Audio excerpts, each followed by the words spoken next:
Hello everyone, আজকের খুব সুন্দর একটি মুহূর্ত আমার কাছে। তা হলো আপনারা জানেন আমার মন্টিন মলি দেন গাপ্পি মাছ আছে। তো গাপ্পি মাছ তো রেগুলার বা সপ্তাহখানেক পরে পরে বেবি দেয়। তো মন্টিন মলি কেনার পর থেকে কোনো বেবি দেয় নাই। আমি ভাবছিলাম যে হয়তো আর বেবি দিবে না।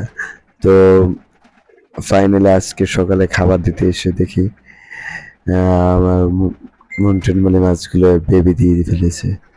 ভাই আমি দেখে যে কি খুশি হয়েছি যা বলার বাইরে, আপনাদের বলে বোঝানো যাবে না। তো এই মাছগুলো এবং গাপ্পি মাছ একসাথে কিনছি। তো কেনার পরে গাপ্পি মাছ প্রায় 15 থেকে 16 দিনের পরে বেবি দিয়েছে।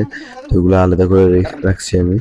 তো এই মাছগুলো এই প্রথম না আমার কাছে এসে বেবি দিয়েছে।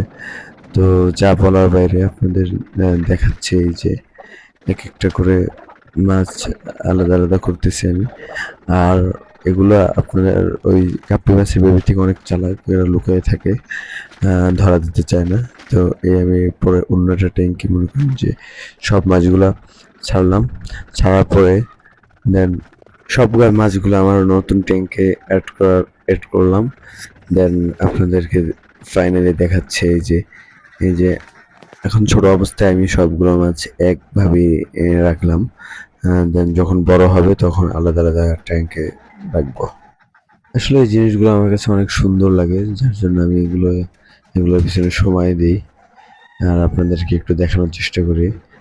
তো ভালো লাগলে সবাই লাইক, কমেন্ট, শেয়ার এবং সাবস্ক্রাইব করবেন।